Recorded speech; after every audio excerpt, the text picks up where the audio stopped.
आपने मुझे आपके भी 10 मिनट है, 10 मिनट में 20 लिखे, 20 4 बजे बोलेंगे। वो वापिस चेंज हो गए, वापिस चेंज हो गए। 10 मिनट है। ये क्या बात? Please 10 minute. आप ऐसे मत करो, अन्याय मत करो। ये देखो आप, हो गया 15 मिनट बोले हो। बोलिए आप बोलिए। माननीय सभापति महोदय, आपने मुझे विनियोग विधेयक एवं वित्त विधेयक 2025 पर बोलने का अवसर प्रदान किया, आपका आभार। माननीय अध्यक्ष महोदय, सभापति महोदय, हमारे 2 बजट अभी तक पारित हुए। प्रथम बजट 2024-25 का बजट और इस बजट का, ये वर्तमान का बजट राजस्थान के यशस्वी जनहितार्थ मुख्यमंत्री आदरणीय भजनलाल जी शर्मा और हमारी उप मुख्यमंत्री दिया कुमारी जी द्वारा, ये दोनों ही बजट राजस्थान के समग्र और सर्वांगीण विकास हेतु, ये बजट राजस्थान के लोगों के हित के लिए, विकास के लिए दिए गए। पहला बजट 2024 को जब दिया गया तो माननीय दिया कुमारी जी ने सरकार के पहले ही बजट में जो अपार घोषणाएं की, और वो बम्पर घोषणाओं को देखकर ये लोग बहुत चकित हो गए, अचरज में आ गए कि पहले बजट में इतनी बम्पर घोषणाएं। हमारे माननीय मुख्यमंत्री जी ने तो 2022-23 के जो अंतिम सत्र का बजट था, चुनाव से पूर्व वाला बजट, उसमें ऐसी घोषणाएं की थी। हमें तो सिर्फ लोगों को दिखाना था, इसलिए हमने घोषणाएं की थी। अब ये कैसे पूरा करेंगे? लेकिन अब इनके दिल से पूछो, ये यहाँ बैठे हुए हैं, वास्तव में यदि बजट पर संकल्पबद्धता के साथ काम हुआ है साल भर के अंदर, तो निश्चित रूप से ये अचरज से हमारी ओर देख रहे हैं। और यहाँ सदन में चाहे कुछ भी बोलते हो, लेकिन इनको धरातल पर जब हमारी घोषणाएं सारी क्रियान्वित होती हुई नजर आती है, तो ये हमें शाबाशी भी देते हैं, मुख्यमंत्री जी की प्रशंसा भी करते हैं। हमने घोषणा पत्र के 58% और बजट घोषणाओं के 73% वादों को पूर्ण कर ये सिद्ध किया है कि हमारी कथनी में और करनी में कोई अंतर नहीं है। सभापति महोदय, बताना जरूरी हो जाता है यहाँ कि 2018 से 2023 तक 5 वर्ष में इन्होंने जो बजट घोषणाएं की थी, उनका हश्र क्या हुआ हम भी जानते हैं, प्रदेश भी जानता है, और सारे लोग जानते हैं कि इनके खाने के दांत अलग है और इनके दिखाने के दांत अलग है। और यहां खड़े होकर जो अपना ये राग अलाप रहे, उनमें कितनी सच्चाई है, कितनी वास्तविकता है, ये तो आपका ज़मीर जानता है। पर मैं ये बताना चाहता हूं कि प्रदेश की जनता बहुत अच्छी तरीके से वाकिफ है आपके असली चेहरे से, आपकी वास्तविकता से, कि आप करते क्या है और दिखाते क्या है। क्योंकि 5 साल भुगता है उन्होंने आपको। आपने 2023 का चुनाव आते आते नारा दिया 5 साल बेमिसाल, और आपके 5 साल बेमिसाल के इस नारे की राजस्थान की जनता ने हवा निकाल दी।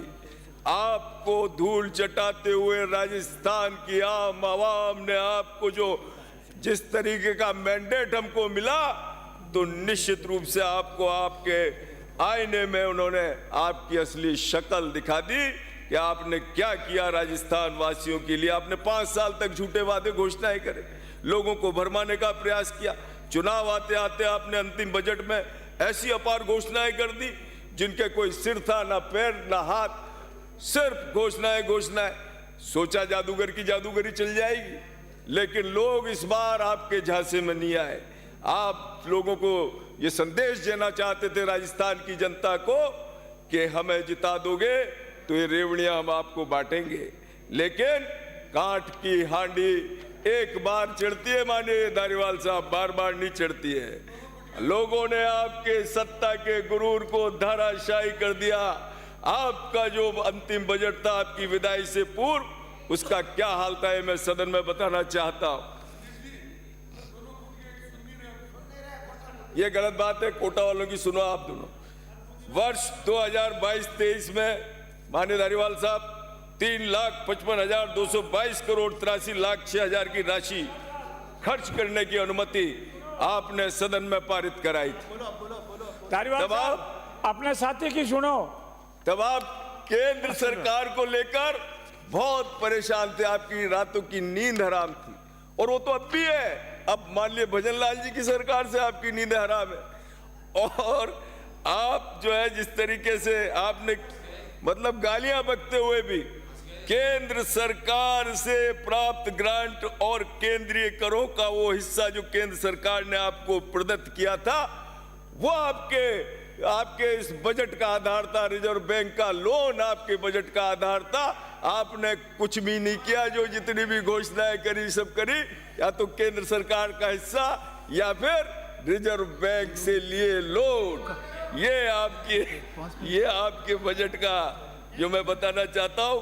और आपके सदन के नेताजी माननीय गहलोत साहब को बांध के रख दिया, और क्या कर सकते थे? इतने ज्यादा और क्या करें? होटलों में रख दिया, और क्या कर सकते थे?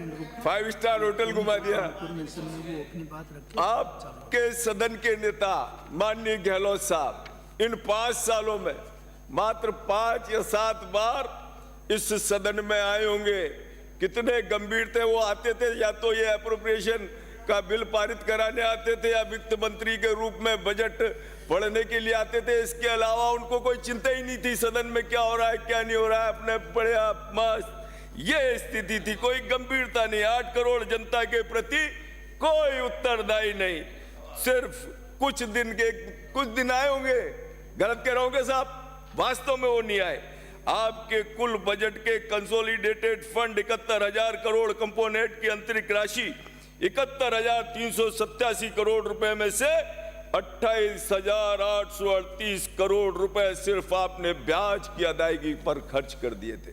याद होना चाहिए आपको, आपके इस बजट की कंसोलिडेटेड फंड के कंपोनेंट राशि और दिए गए ब्याज की अदायगी की राशि का जो 1,01,618 करोड़ रुपया था, वो आपने ऋण के रूप में बर्बाद कर दिया। जनता जनार्दन को वो ब्याज का बोझ उनके कांधों पर डाल दिया।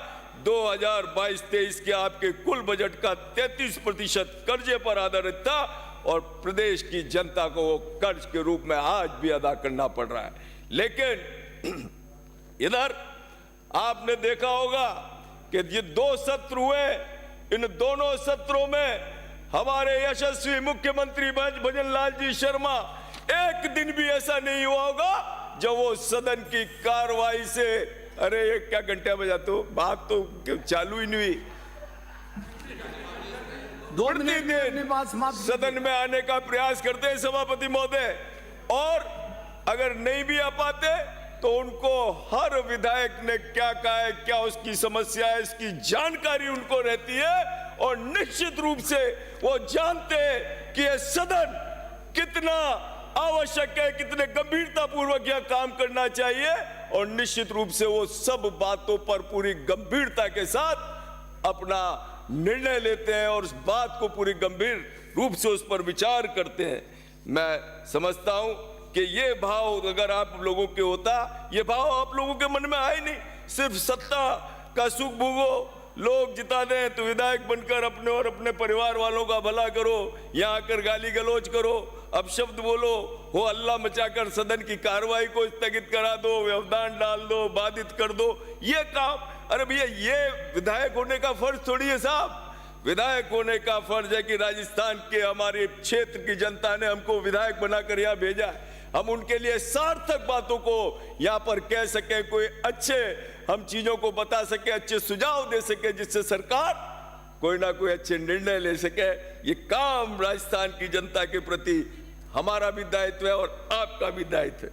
5 साल तक आपकी सरकार ने युवाओं को बरगलाया, सिर्फ रोजगार उनको दिया नहीं, नकल 19 बार नकल आप कर कोई आपकी रोक नहीं, फेल कानून व्यवस्था, तुष्टीकरण, सरकारी भर्ती के नाम पर बरगलाते रहे, महिलाओं को मोबाइल के नाम पर बरगलाया, किसानों को ऋण माफी के नाम पर बरगलाया, बहुत सारे हथकंडे आपने इन 5 सालों में किया, खूब, पर किया धरा कुछ नहीं, सिर्फ अपने मुंह मियां मिट्टू आप बनते रहे।